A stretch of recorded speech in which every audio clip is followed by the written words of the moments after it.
했는데 얘는 그 믿어 앉는 겁니다. 그러니까 부모님들도 설마 해갖고 얘기 안 했구나. 계속 더 내가 투자를 안 하니까 온 동네 방네 다니면서 모두 그 돈도 끄고 뭐 물자 같은 거 뭐 남들한테 빌려갖고 계속 부대 보냈거든요. 그래갖고 동생이 그 군사복무하고 제대될 때 입당도 못하고 대학 추천도 못 받고 끝내 그 제대되고 말았습니다. 그때 진짜 그 제일 그 할아버지하고 저 외삼촌이 원망스럽고 막 그 좀 분통하더라고요. 동생은 얼마나 그랬겠어요. 돈은 다 갖다 써서 미안하지. 되지는 않지. 동생은 지금 어디 있어요? 그 애가 입당을 못했으니까 입당도 못하고 뭐 대학 추천도 못 받았으니까 자기가 지금 고향에 돌아간 게 너무 망신스러운 겁니다. 망신스러우니까 제대돼서도 입당을 좀 해보려고 도당 가족들한테 접근한 겁니다. 접근해갖고 그 사람들이 시키는 뭐 비리, 불법 같은 거 다 저지르고 다니고 그 사람들 돈벌이 해주고 말하자면 그 같은 거 한 겁니다. 했는데 중앙당에서 검열이 한 번 내려온 겁니다. 검열 탁 내려와갖고 막 조사단 하니까 그 사람들도 불법이 걸려들 거 아닙니까? 그러니까 이 사람들이 너무 바쁘니까 우리 동생한테 그 다 뒤집어. 애를 다 뒤집어 씌워갖고 정치범 수용소로 보냈거든요. 그래갖고 나는 그때 그 애가 정치범 수용소 간 거 제가 알았거든요. 알았는데 그 제가 차마 그 부모님들한테 얘기를 못했습니다.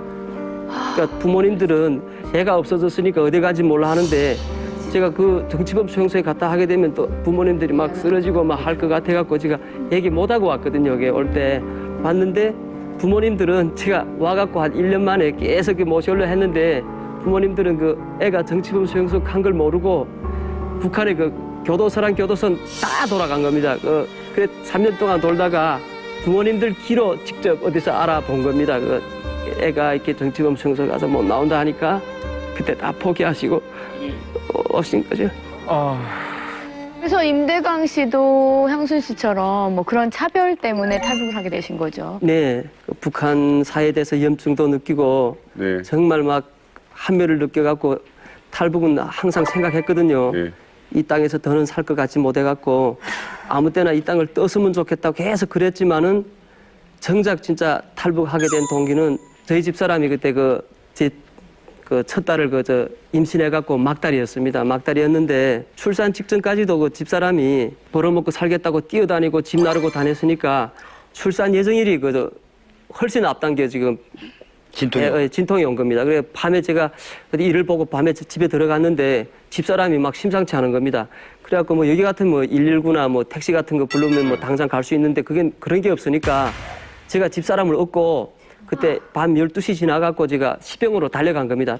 4층이 산부인과인데 그 당직 의사가 한 명 계시더라 말입니다. 그 여자분인데 막 깨어갖고 집사람이 지금 급하니까 좀 봐달라 하니까 그 의사가 막 짜증을 내면서 하여튼 그 산대에 누워보라고 그래갖고 집사람이 산대에 누웠거든요.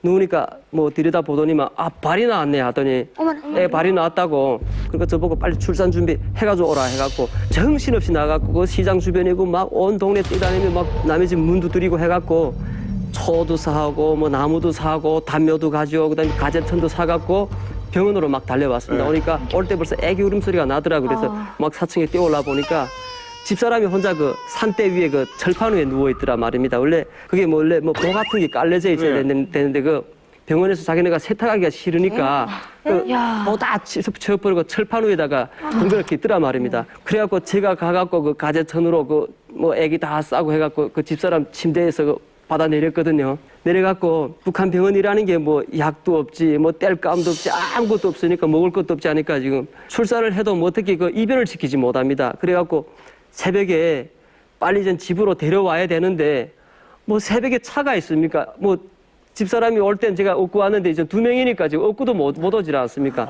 깐난애기인데 이제 예. 막 태어난. 그래 너무 바빠갖고 그 주변에 그 우리 역전이 있었거든요. 역전에 막 밤에 짐 구루마꾼들이 구루마에서 잠을 잡니다. 비닐방 막 뒤집어 쓰고 잠을 자는데 그 사람들 내가 깨워갖고 돈 500원을 줄 테니까 이렇게 좀 사람 좀 실어서 이제 가자 하니까 구루마꾼이 구루마를 빌려주더라 말입니다. 그래갖고 구루마에다 그 짐 구루마에다 그 담요 이불 놓고 집사람하고 애기 싣고 그 뭐 도로도 뭐 비포장 도로인데 그걸로 지금 막 깨꾸고 그 집사람 그 구루마 싣고 막 오는데 그 유치원 그 옆을 지나가는데 거기다 뭐 세상에 부러움 없어라 뭐 나 어린이들은 나라의 왕이다 뭐 이런 게 막 써 있는 게 다른 땐 그렇게 그 무심코 뭐 지나가며 보고 뭐 별다르게 안 생각했는데 그날 그거 보니까 막 눈에서 막 불이 일더라 말입니다. 야, 나라 뭐 어린이들은 나라의 왕이라는데 이거 진짜 구름아에다가 애를 싣고 산모를 이렇게 싣고 제가 이렇게 비포닥도로를 막 이렇게 덜렁덜렁 끌고 막 오니까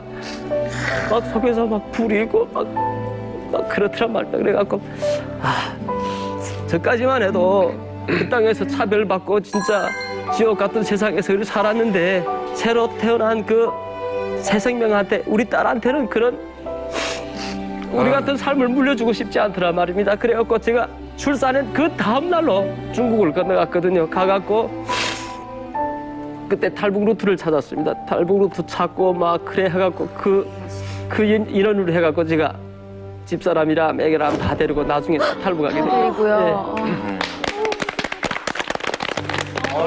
안 데리고 왔다고 할까봐 너무 조마조마하면서 들었거든요. 지금 애기 몇 살이에요? 지금은 11살입니다. 어머. 예. 이런 얘기 알아요? 예, 뭐 최근에 좀 우리가 좀 얘기해줬습니다. 크니까 이제 예, 애기 막 잘 놀 거 아니야. 학교 다니고 친구들도 있을 테고. 예. 예쁠 것 같아. 자기도 뭐 북한에 있는 걸 몰랐거든요. 저희가 와갖고 예. 북한이란 걸 또 출시성분 감췄구나. 절대로 그 얘기 안 했습니다. 얘기 안 했는데 애가 어느 때가 철이 딱 들어갔고 집에 찾아오는 게 북한 사람들이고 앉으면 우리가 북한 얘기하고 그리고 뭐 행사 같은 데 가게 되면 북한 행사에 가지 않습니까? 그러니까 이건 우리가 뭔가 하고 계속 그 물어보더라 말입니다. 물어봤는데 그때도 그저 아빠 친구들이다 엄마 친구들이다 막 이래 해줬거든요. 근데 어느 날 애가 학교 갔다 오더니만 막 우는 겁니다. 그래, 그래 왜 그러냐 하니까 오늘 학교에서 북한에 대해서 배웠는데 북한 김정일이 정말 나빠. 북한 우리 다 같은 동포고 형제인데 자기만 잘 살고 굶겨 죽이고 정말 엄청 북한 사람들 불쌍해하고 북한 사람들이 불쌍하다고 자기가 앉아 우는 겁니다. 우리가 그때 그 얘기해줬거든요. 너도 북한 사람이라고. 너도 북한 사람이라고.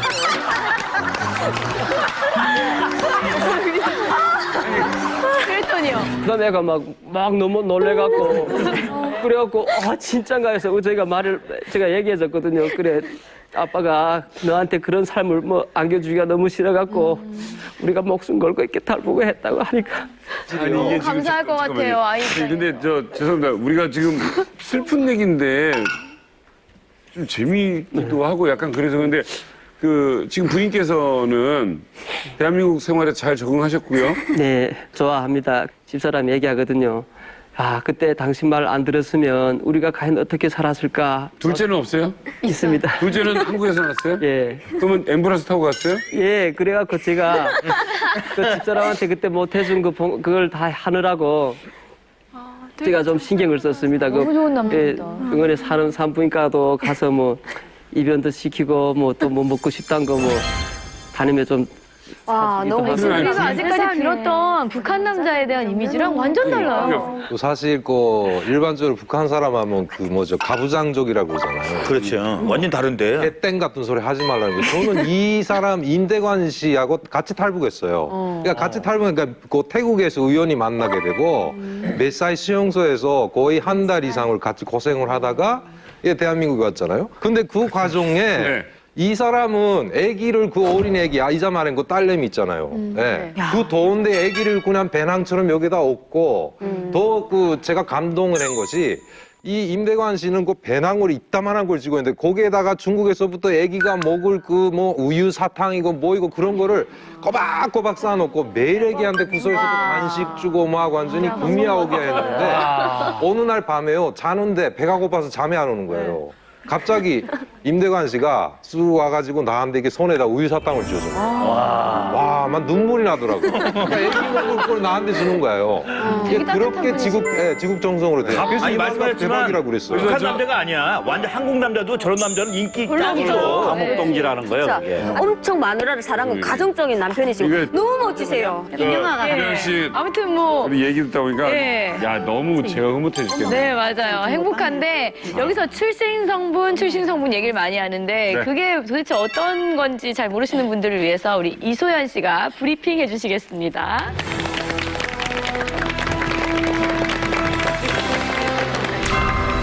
지금부터 북한 출신 성분에 따라 나눈 계급을 브리핑의 달인 조 이서연이 쉽고 간단하게 설명해 드리겠습니다.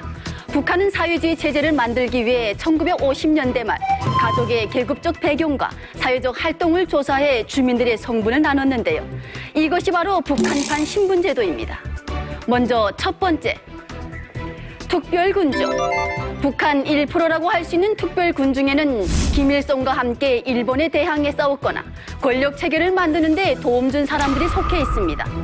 이들은 직장에서 승진, 좋은 학교 진학, 진료 혜택은 물론 북한의 고위 간부직을 맡을 수 있는데요. 특별군중답게 혜택도 아주 특별합니다. 두 번째, 핵심 군중. 전사자 가족, 접견자, 영웅 가족으로 이뤄진 이 계층도 주로 북한에서 중요한 직책을 얻게 됩니다. 여기서 한 가지 주목해야 할 점은 바로 접견자. 접견자란 김부자를 만난 사람들을 말하는데요. 김부자를 만나기만 해도 신분이 상승돼 핵심 계층에 속할 수 있게 되는 거죠. 다음 세 번째, 기본군중. 북한의 기본군중에는 일반 노동자와 농민, 그리고 병사가 속해 있습니다. 이들은 하급 간부나 기술자로 일하고 있는데요. 이 계급 중 아주 극소수만 핵심 계층으로의 진출이 가능합니다. 네 번째는 복잡한 군중. 이 계층은 남한 출신 가족, 월남자 가족이 속해 있습니다. 즉 사회 정치 생활이나 가정 또는 주위 환경에서 정치적으로 복잡한 문제가 있는 사람들인 거죠. 이들은 북한 정권이 무너지거나 나라 사정이 어려워지면 바로 배신할 수 있는 것으로 인식됩니다. 마지막 다섯 번째는 적대계급 자녀분자. 반국가적 행위를 한 월남자 가족이나 친일파, 간첩은 적대계급에 속합니다. 이들은 북한에서 가장 최하위 계층으로 대부분 추방당하고 늘 감시를 받으며 사는데요. 가족 중 한 사람이라도 이 계층에 해당되면 가족 모두 진학이나 배급의 혜택을 받지 못하고 엄격한 제한과 감시를 받게 됩니다. 충격폭로 김정은 시대 버림받은 사람들. 지금까지 북한 신분 제도에 대해 파헤쳐봤는데요. 본격적으로 북한에서 버림받은 사람들이 직접 경험한 이야기가 밝혀집니다. 지금까지 이만갑 브리핑의 이소연이었습니다. 왜 이렇게 잘해요? 아, 세븐씨를 팬 됐어요. 아, 저는 순간적으로 아나운서인 줄 알았습니다. 너무 잘하셔갖고. 그죠? 저분이 대박이었어요. 북한에서 군인이었는데요. 쌀 같은 거 이렇게 관리하는 분이었는데 뒤로 많이 빼돌리셨어요. 자, 그런데 지금 얘기를 듣고 나니까 어떠세요? 기가 막힌데요. 이렇게 사람을 표현. 아니 이게 무슨 인도의 카스 제도도 아니고 우리나라가 지금 고려시대 골품 제도도 아니고 말이 안 되는 거지. 정말 지금 현대에 재밌는 살아가는 게 그 특별군 중에 접견자. 접견자. 김정일, 김일성 만났다는 이유. 만났다는 게 그게 근데 그렇게 만나기가 어려운가 보죠? 그러면 어렵지. 접견자라는 게 단체 사진 200명 찍을 때 있는 게 접견자예요? 아니면은 앞에서 이렇게 악수라도 한 번 하는 악수해. 앞에서 악수하면. 50cm 안에서 영접한 사람들이 적견자. 단편적으로 우리 고모가 적견자거든요. 우리 집에 가면 적견자가 많은데 우리 고모부가 이렇게 보안원인데 보안원에서도 그 높은 급에 있었어요. 그러다가 뇌물을 많이 받아 먹다니까 이렇게 지대됐어요. 근데 우리 고모가 큰 기업사, 1급 기업사에서 자국당비 사람에서 김정일을 일단 직접적으로 이렇게 했거나 접견을 하고 뭐 안내를 다 하고 딱 접견하고 끝이 나니까 우리 고모부가 다시 복귀하더라고요. 접견자는 규정이 돼 있어요. 접견자는 김일성이나 김정일이가 이렇게 악수를 하고 업무에 대해서나 특히 칭찬받고. 개인 문제, 근데 꼭 제대하고 대학에 가라고, 건설대학에 말한 거. 가라고, 예.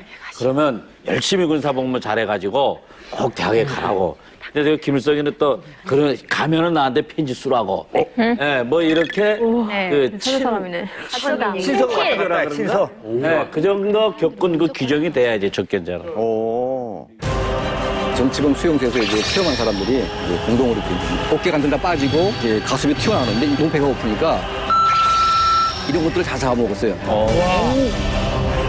자, 충격 폭로 김정은 시대 버림받은 사람들을 지금부터 북한의 충격적인 인권 실태가 밝혀지겠습니다. 먼저 화면으로 만나보시죠.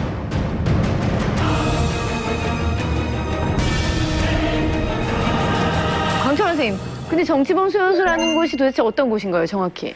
그러니까 이제 이게 그 6.25 전쟁이 끝난 다음에 네.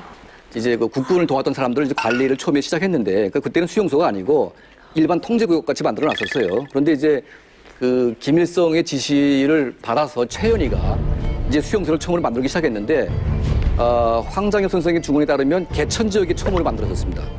그리고 이제 온성에 만들어졌고 세 번째가 여덕에 만들어졌죠. 그래서 적대 계층으로 분리된 사람 중에서 가장 악진들만 모아놓기 시작했습니다. 그러니까 이제 뭐 8.15 해방 이후에 기독교인들 또 이제 뭐 김일성을 반대했던 친일파들